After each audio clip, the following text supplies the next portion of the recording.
And hello and welcome. It's Robert Craven here. Delighted to invite you to Facebook Live. Today we're with Pete Bennett. Now, Peter, he'll tell us which is the right one.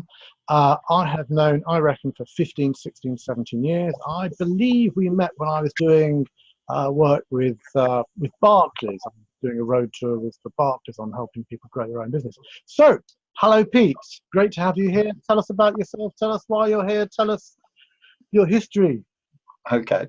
Well, thanks. It's Pete, by the way. I only get called Peter by my mother when I'm in trouble, so there's a Pavlovian reaction there. So it's definitely Pete to keep my stress levels down. Yeah, we met. I think you were speaking at Barclays, and I introduced myself. I started my career at Exxon, or now ExxonMobil, as it's called, having done a degree in computer science and maths. So I guess I'm a baked-in nerd. But then got bored of boiling oil and raping the planet for profit, and decided to leave and set up sort of various companies in between doing consultancy. And I set up and grew one 7-figure and one 6-figure company and sold them both without using any salespeople at all, which I think is some of the stuff we're going to talk about later on, which is marketing and selling using online techniques. And I make a distinction between selling and marketing and also PR online as well. And I think some people perhaps try to use one platform or one method of digital marketing to do all three of those entities, which in my experience doesn't work. I think you need to use separate vehicles for different parts of the marketing mix. But let's just be clear about definitions. So how do you differentiate between sales, marketing, and PR? How would if you had what would they be to separate? Yeah, I think. Yeah, let me put that in context. I think my definition would be kind of direct selling, if you like. You can liken that to targeted pay-per-click advertising. So somebody sees an advert, clicks on the advert, goes to a sales page which sells that one specific product or service at that one particular time. There then is the marketing, which is creating the context for the sale to happen. So that's a really good website and maybe blog posts and content marketing, being out there and seen all over social media. And then there is the sort of even less specific but more brand building, and I would say things like YouTube are a good example for that. People go to YouTube to get valuable information, and if you're the person who's seen as the authority because you're well respected and have lots of views on YouTube, lots of videos on there, then the PR aspect, you don't need to sell, you don't really need to market, you just need to add value, and that sort of works in your favor as sort of PR, really, rather than direct selling. So what was some of these businesses? What were they doing? Just so everyone can understand where you're coming from.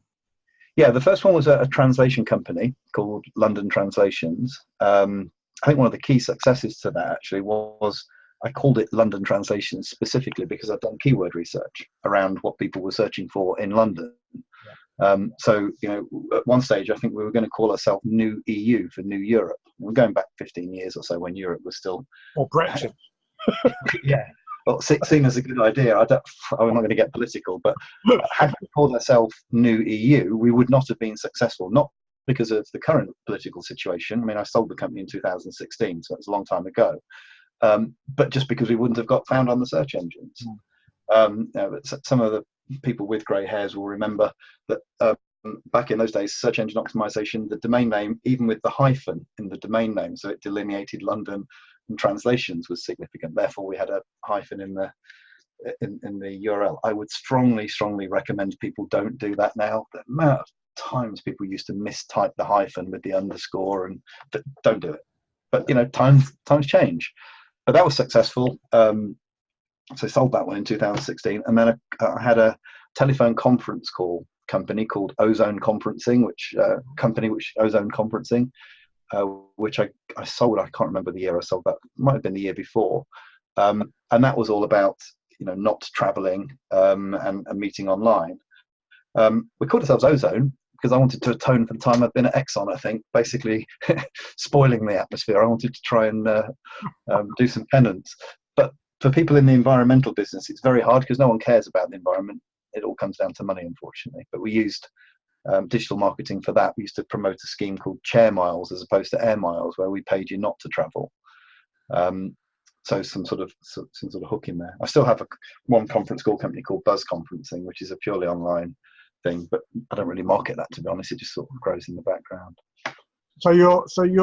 I mean, when we spoke last week, the thing that really got me was our conversation around YouTube and digital marketing, and you've got some views about digital marketing for sure, and you've got some views about YouTube. So in a way, I'm just going to. It's like poking a pig, really, or poking a. You're going to poke at me, are you? Okay. So come on, yeah. What's the word according to Pete on YouTube and on digital marketing? Well, obviously YouTube is a great place to do digital marketing. I'll tell you a couple of stories about YouTube. But I think there are two ways really that companies generally use YouTube. One is to produce how-to type videos, which actually provide customer support for people that have already bought or people in the pre-sales side of things. And I think they work really well, actually. I know when I buy software, if they've got lots of YouTube how-to videos and YouTube explainer videos, then you feel like you know the product before you actually ring up for the demonstration or do the trial. And then, of course, there are paid adverts, and there are lots of ways that you can put your adverts in front of other people's content, and very highly target it as well. So traditionally, people that use Google's AdWords pay-per-click will be used to paying quite high prices now within the auction for those types of clicks. YouTube is still relatively underused in the B2B sector. I think people maybe of I don't know, older generations perhaps think that YouTube is still all about cat videos and silly, frivolous stuff. But more and more, we're finding that people are going there as sort of serious business prospects to find out more information about the company's products and services.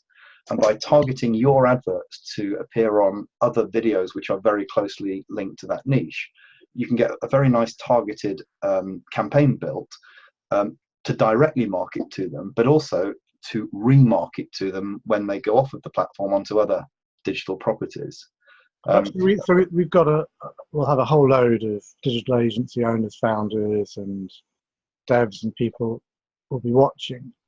Now, the thing that I don't get, and I really struggle with this, is I've sat through more Google global partner type conferences across the world than just about, well, not just about anyone, but loads of people. I probably, once a month, I'm in San Diego, Kuala Lumpur, wherever it is, and they're going, look at these stats, YouTube ad, when people see video, people buy video, it's faster, it's cheaper, it's more effective, it's more fun, it's brilliant stuff, go away and do it, and everyone nods their heads. And then when you talk to the agencies back at base, they're going, well, we prefer PPC, it's much safer, we don't really quite understand YouTube. And that's true whether you're talking to a performance agency, which I kind of get that they think that YouTube is really about brand. Yeah. It's not true about performance agency as it is about a brand agency. And Google has been quite rightly saying, if you want low cost of customer acquisition, if you want a high return on investment, the place to be is on YouTube. The place to be is video, and everyone's nodding their heads, but they're not doing anything about it. So what's the story? I don't know. I think maybe people don't either believe it or they don't trust it, or maybe they don't know how to do it. But the reason it's cheaper is for that very reason. There is very little competition. Do you remember years and years ago there was, I think it was called Go or something like that, part of the old Overture network. Now, I could buy clicks for like 5 or 10 cents a click for the translation business and the conference call business. Last time I looked, we were talking about £10, maybe even £12 for a click, not for a conversion, for a click. Now, That's because it's an auction and everybody's doing AdWords, and all the marketing agencies out there are competing to get customers to spend an awful lot of money on AdWords. With the YouTube side, it's almost like it's coming in the back door, and I don't think agencies concentrate on it because they don't live in that space. They don't have a lot of experience with it, and maybe they're not making a compelling proposition to their clients to give it a go. So can you give some examples of YouTube campaigns you've seen or you've been involved in that you would argue would work better? NDAs. I need to be very careful with with confidentiality and things. But we're not asking you to break any kind of confidentiality. But okay, but I'll mention a sector then, rather than specific clients. That you may have thought that selling courses to people in the city about how to trade stocks or options and things may be something which would work with an AdWords campaign, but would be completely hopeless with a YouTube campaign, because it's an adult money and intellectual based thing as opposed to a fun thing. The prices and the conversion rates on the campaigns for AdWords were abysmal compared to the ones that were done on YouTube, and that was doing targeting adverts over the top of other people's content, which was about learning to trade. So I don't want to get any more specific than that, but I would urge agency owners to go and have a look at the bid prices, and you'll be surprised at how good value you can do a campaign for on YouTube. So it's not so your argument is, because I talk to people in agencies, and I've just come back from Slovenia from this amazing conference, but most people kind of lose me at the third slide. The slide always has 75 lines, and it's like Calibri 0.6, so they can fit all the information on the slide, and graphs doing all that. And they're doing hugely clever, sophisticated, cool stuff. But you're actually arguing that there's a kind of a real 101 approach to YouTube, which is, if you're selling, I can see a bottle in front of me. So if you're selling Bath gin, you just look one. well, actually, it's not. There's two there, but one was empty. No, if you take Bath gin, so you're running Bath gin, you look at other video gin related, drink related, and then you take your targeting by age, area, blah, blah, blah, and then you just go for it and Bob's your uncle. Yeah, and I mean, I'm not sure how much you know about the AdWords campaign platform, but it is very sophisticated now. It's obviously grown over the years. And it's a very good way of wasting a lot of money if you don't know what you're doing, if you don't put in the right negative phrases and all the rest of it. Sure. But people are kind of used to now spending quite a lot of money on AdWords. And I'm going to have a little bit of a dig at the agencies. Most agencies that I spoke to and hired, they would charge me a percentage of the spend that they spend on AdWords. So hang on, wait a minute. I'm offloading something which I could do myself, or could train someone in-house to do, and I'm going to pay you to be really good at spending my money. In fact, your whole your whole remuneration scheme is based upon how badly you manage my campaign, because it's more money that I spend. I know I'm being facetious, but you know what I mean. It's very easy to make a sale because people understand AdWords and they've probably got a reasonably good sized budget for it, and therefore there's some margin in it for the agencies. What's in it for the agency if you say to a client, well, I can get you much better results, probably for, let's pick a number, half the price? It's not quite that simple, because sometimes with YouTube, because you can target so accurately, you may find that you'd actually like to spend more money and get more leads, etc., but there isn't enough inventory and real estate out there which makes sense to do that and still maintain a cost-effective conversion. So I think, because it's a smaller market, the costs can be smaller. Maybe it's more targeted, which means that, well, it is more targeted, but it means that the potential size of the market is smaller. But it's back to the same argument. Don't do one. Try different things in the marketing mix. People used to talk about the marketing mix a lot, didn't they? But now they seem to only talk about one thing, which is digital. Yeah, and that drives me bonkers, because still, I mean, for us, one of our best sources of clients will always be what I call engagement, which is events. And another one will always be lumpy mail. Do not forget lumpy mail. I mean, lumpy mail, postcards, it's all coming back, isn't it? Back to the future. Well, it definitely is. We've got an office full of postcards, as we've run about, and lumpy mail. I'm always happy to buy sort of 500 Kit Kats or 500 packets of Opal fruits to distribute, or whatever we put out. And if, because I think there's a fundamental thing about digital agencies, that they're really, really good at, I've been going off, but I'll come back to it in a minute. They're really, really good at selling stuff. If you say you go off and sell, £1 glasses, go off and sell coffee mugs, they're really good at selling transactional stuff. But when it comes to selling, marketing and selling their own agency, they don't seem to get enough. But it's not a transactional piece, it's an engagement and relationship piece. And I had just been talking to one of the platforms, and they said that if you look at the top 10 agencies using the platform, every one of those agencies is really, really strong in customer engagement. So they have a 24/7 customer support, they have a FAQ, they have a wiki, so that they're talking to their customers on a weekly basis. So just because business is technical doesn't mean that it shouldn't have a wrapper of engagement. I'll calm down, because that's my rant. No, I agree. And having had a look around at a few agencies, and when I had London Translations, I wanted to do some YouTube marketing.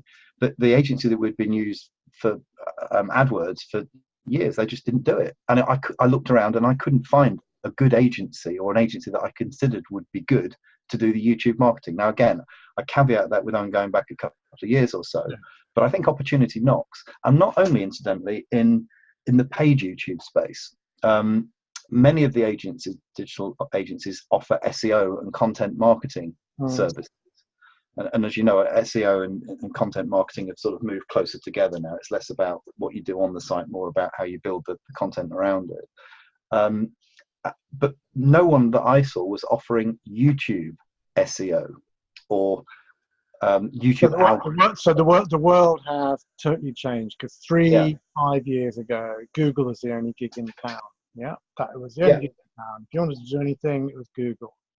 Now, what's really interesting is it's Google, it's Facebook, it's Bing, and everyone goes Bing. But it's good. Our parents, if your parents are still alive, the computer they bought with Windows on it, put them onto Bing, they think that's Google. So if you're trying to sell to anyone over the age of 60, anyone who's not modern minded and over the age of 60, Bing is good. I mean, it's not 100% of your budget, and it depends on what your product is and what you're selling. So now there's this now it's got really, really interesting as far as I'm concerned, because a bit like you talked about marketing mix, there's now this sense of a platform mix, and it's definitely a lot more complicated. And every client who's on Facebook is going to be saying, hang on a second, I got something from Facebook saying I could reach 1,000 people for £10. Why are you charging me, £1,000 a month for the advertising campaign? So the game has become much more interesting and much more exciting as far as I'm concerned. So in terms of YouTube as well, just come back to the organic part of it. I don't believe that most companies would need to spend a lot of money on paid YouTube advertising until they've actually tried to build an audience using organic search or organic optimization. I spend, say, a lot of my day on YouTube. I'm a YouTube partner, so I spend a lot of time up with the YouTube guys up in London. And we do channel analysis, and we look at channels for quite major companies, and they are doing everything wrong in terms of getting themselves found organically. So they may be paying, I don't know, telephone numbers for Google ads, or maybe even a lot of money for YouTube ads if they've got that far. But then they're building their channel and optimizing their videos so badly that if they just spent some time doing the organic stuff properly, they could probably slash their budgets and get the same results, for free. John, so so if we just extend very slightly on that, so 3 or 4 things you think they should be doing. What are they? What, to build your channel organically? Yeah. Well, first of all, titles are the most important thing. Think search engine optimization back, for the early 90s. Just get your titles sorted out, get your thumbnails sorted out, and get your tags and playlists sorted out. That was 4, wasn't it? But those. But do the basics. But it's funny because it feels a bit like 101 stuff, doesn't it? Doesn't completely, utterly. And desperately sophisticated. Well, it isn't, but it gets results. So I'll show you in a minute. And then also, like, key is have a content calendar and release videos regularly. I would say at least once a week, on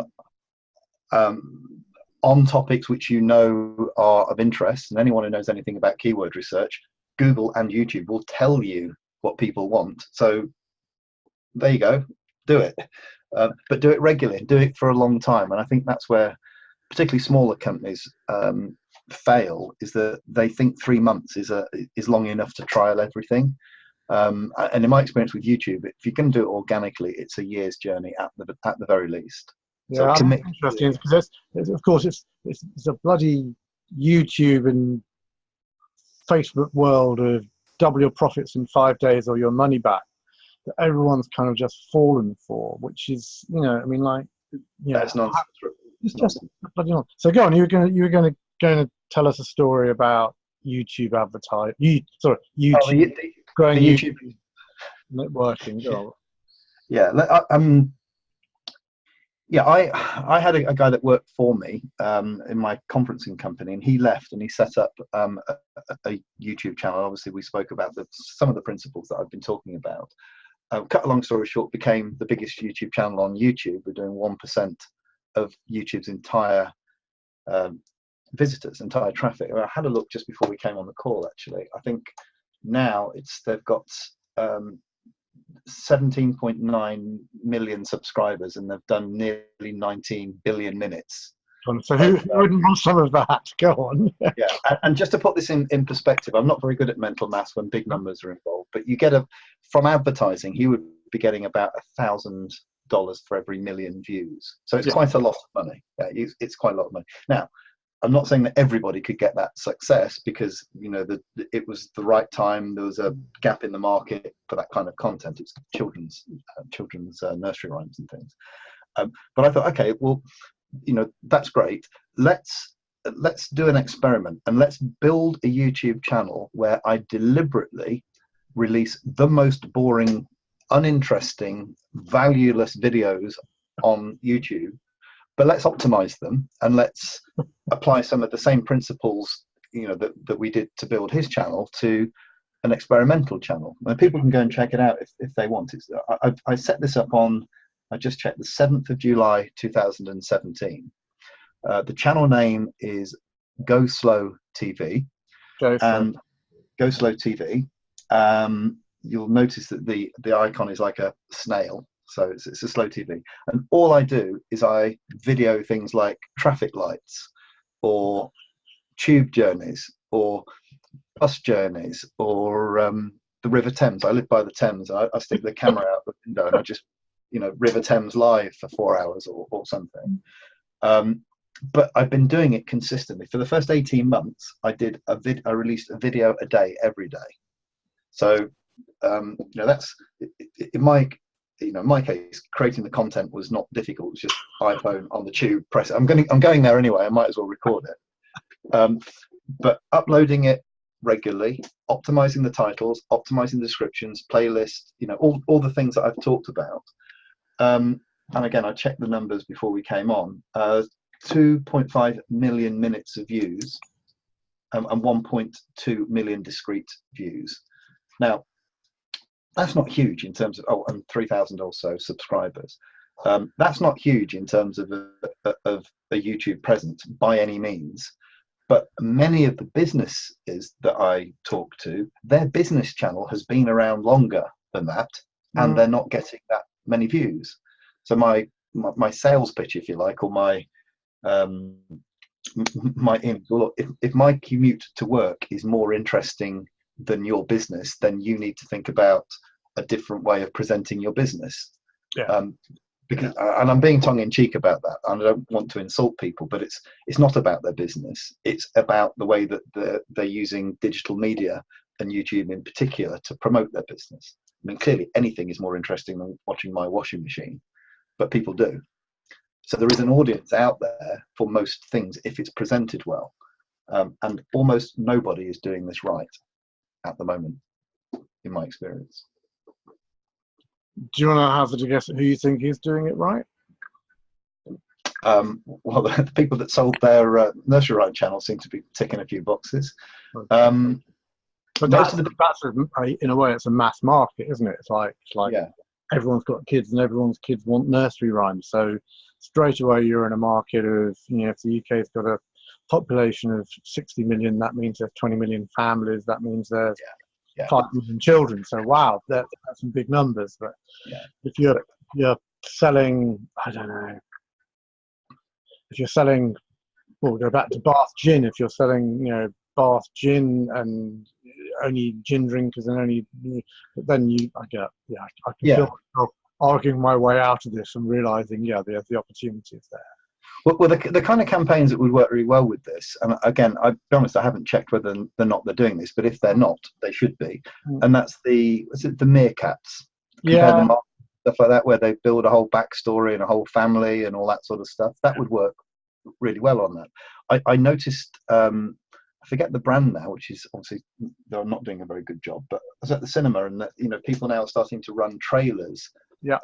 Talking about the brand, and it might have been a drinks brand actually, but to see the full story, go to our YouTube channel, and then effectively they're a bit like Netflix and Prime and Amazon. They're creating their own little studio effectively, or their own little series, and I think that's really good because it's dragging people into living with the brand and identifying with the brand as something that has intrigue, and they want to see what happens next. I mean, I think it's very, very clever. And I think there's I saw some stats at this conference that basically Facebook Live gets double the number of hits live. If it's a live, we are going live, I'm walking down the street and I'm talking to Pete.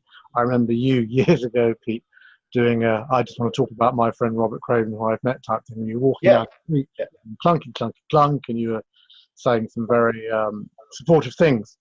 And a Facebook Live, as in live, get something like double the hits that Facebook Live, but it's been pre-created and pre-turned on. And I guess that's because people want to see the vulnerability. They want to see, I mean, certainly you don't want to see the whole of this room. I'm just showing you the bit that's nice and clean. But people want that vulnerability, like we're doing here, where there's no edit, there's no cuts, not quite sure where the conversation's going to go. And there's something, not necessarily about this particular conversation, but there's something a little bit more edgy and a bit more interesting about the idea that someone's kid's going to walk around through the background and pick up stuff. The doorbell's going to ring and the dog's going to start barking. And whether that's for a big brand, who's become so smooth and so cool with the big agencies making everything so refined, or whether it's independent businesses that you actually get under the skin. Actually get a sense of what's going on. Right, let's move on. Just one point on that before we move off.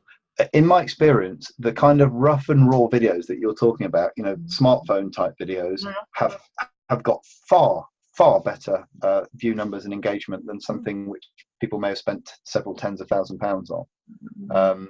In fact, we're about to hopefully do some work with a company that's opening a new health facility, like a gym, and we're going to do almost like a documentary on smartphones about how it's being built and the challenges, things that go wrong, bit of jeopardy in there, all that kind of stuff. I love it. I think it's free to do. Everyone knows I hate this word authentic and all the nonsense it's talked about. I mean, what is authentic? Just is. I mean, you can't be authentic because authentic as you are. But I understand the principle of people wanting to get under the skin rather than just having this sort of beautifully cleaned, layered piece going on.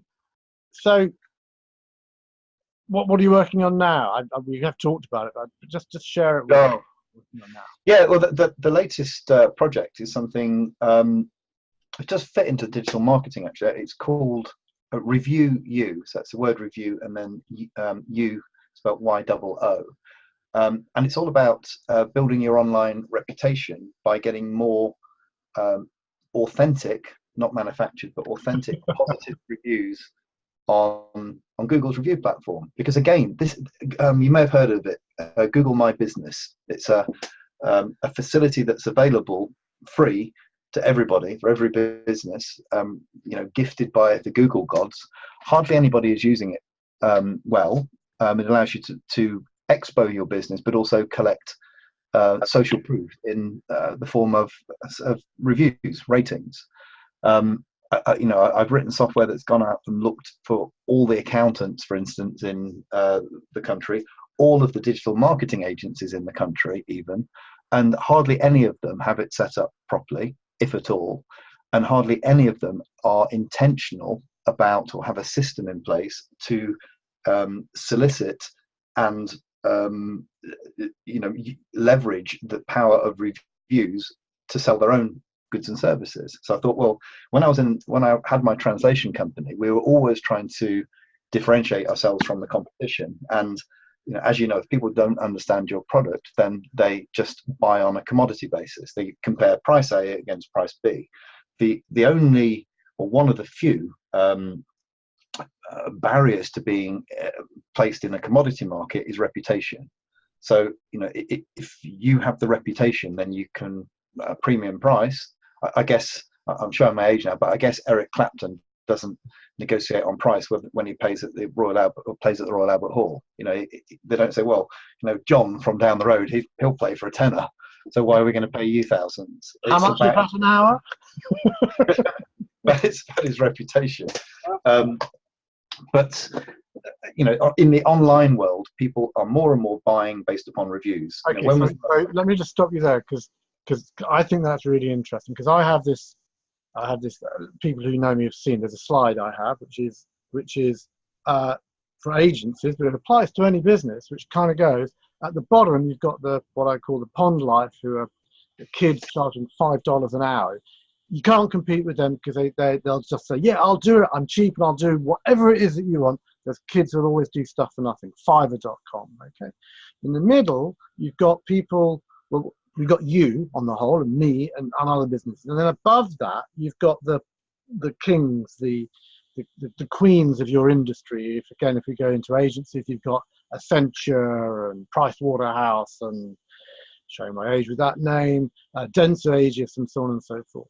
At the top, they don't compete on price. They compete on reputation and brand, and no one ever got sacked for buying IBM. At the bottom, they compete on price. Most businesses are stuck in the middle. Yeah, they're too big to be small, because we've got 10, 15, 20, 30 people, and we're too small to be big. The one thing they mustn't do ever, ever, ever, if you're in that bracket, is compete on price, because that's a mug's game. It's you only compete with people who've got pockets that aren't as deep as yours. There'll always be someone who's got deeper pockets. So how on earth do you compete going up? The only way you can compete is with your story. And the only way you can compete with your story is your reputation. So I'm 100% with you about if we have, it's just that thing, which of these 3 restaurants are we going to go to? My God, look at this. People love this place, and it's not a Greek restaurant and all the names of the people are Greek, or it's not an Indian or Indian. It's like people are just saying they really love it. So tell me more. Sorry to interrupt.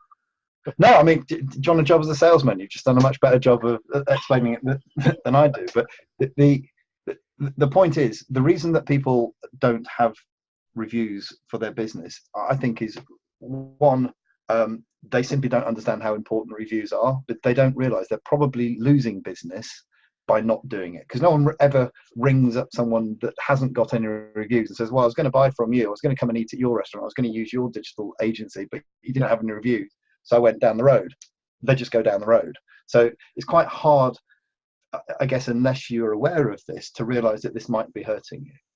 The second one is most business owners don't bother asking for reviews. They don't know how to. So if you don't ask, you typically don't get, or you get less. And thirdly, because to be honest, Google doesn't always make it easy for people to know how to ask for reviews or leave reviews. And thirdly, customers often don't know how to leave a review and can't be bothered to find out unless they feel aggrieved and want to hurt you. Yeah. So, you know, I've done it. I have done it myself. I mean, I went out to a lovely restaurant one weekend and had a brilliant time. And I kept saying, I must leave a review for that. It was amazing. And eventually I did get around to it, but for a feeling of guilt, because I want to go back again. But had I had a terrible time and not being able to get through to them on the phone to complain, I probably would have bothered to go and leave a review that weekend. It's human nature, isn't it? Mm. So what Review You does is well, a number of things. First thing is it's a systemized way of soliciting reviews. So after a customer has had a visit to your website and bought something, or to your physical restaurant or your store or whatever else it is, it gives you as a business owner a way of reaching out to them via email and SMS saying, thanks for visiting us, hiring us, whatever else. Please let us know about your experience. And then they have an opportunity to leave a review. If that review that they leave within my platform is a positive one, it goes, would you mind leaving a review on Google for us? And it guides them as to how to get to Google to leave the review and what to do. That's great, because that means that now the business owner has a way of soliciting reviews, and the happy client in this instance has a guidance and a route through to leaving a review on Google, which they would probably be happy to do anyway, but probably didn't know how to do, or it wouldn't occur to them. Wow. If, and I know this would never happen with you or I, but let's just say that someone wasn't happy with our service and they left us a 1-star review and said, never darken my door again, then rather than them going through to Google and being given the opportunity to leave that feedback, we intercept it and we send it back to customer services, and therefore customer services can reach out and make it right to them. And in its essence, in terms of getting reviews, that's the process. They leave an internal review and we try and persuade them automatically to leave a Google review. If they don't, we've still got the positive internal one which we can use, and I'll talk about that in a moment. If it's a negative experience, we intercept so before it goes public.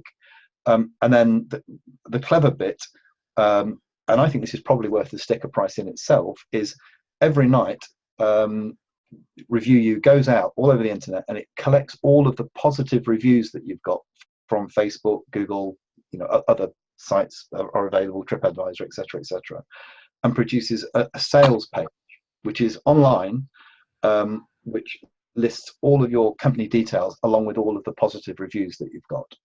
Now that can be found in the search engines, but that's a secondary benefit. The main benefit is you can send the link to this online sales page to a prospect as part of your pitch and say, look, I'm bound to say that we're the best digital agency, but here's what 500 of our recent clients say. Yeah.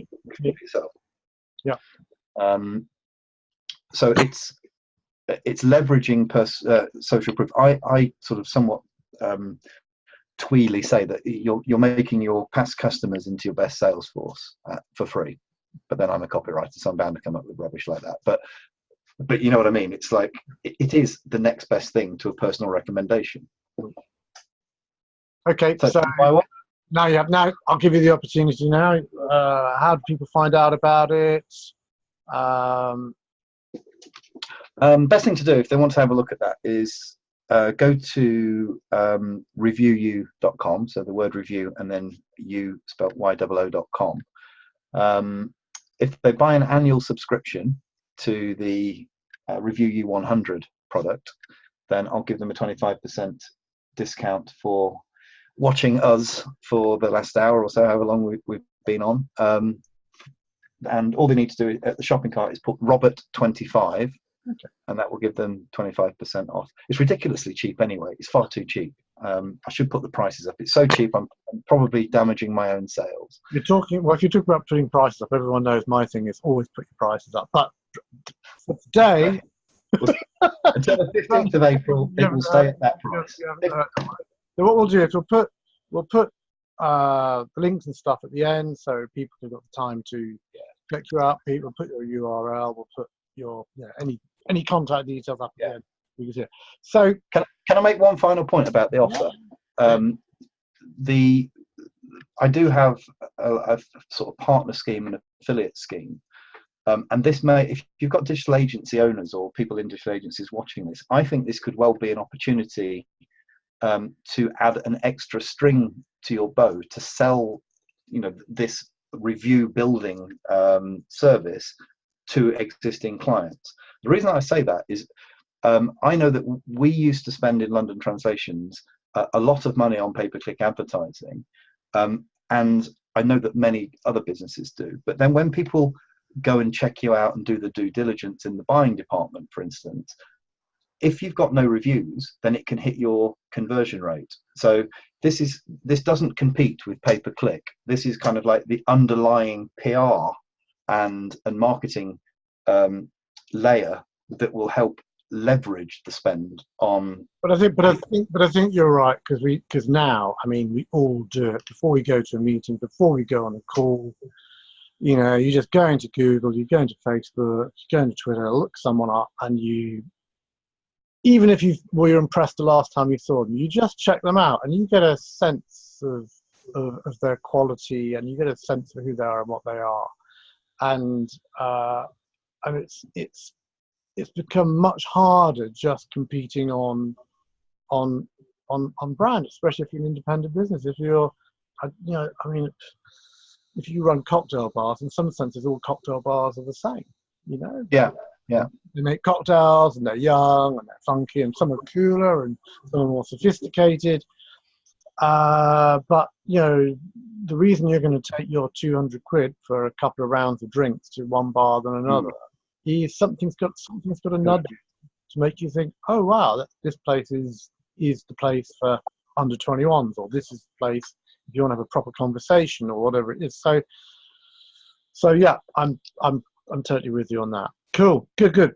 So Pete, what's the if the old Pete was talking to the young Pete, what kind of advice would you be giving the young Pete? What sort of one-liners, what golden nuggets would you be saying about what they should be doing with their business?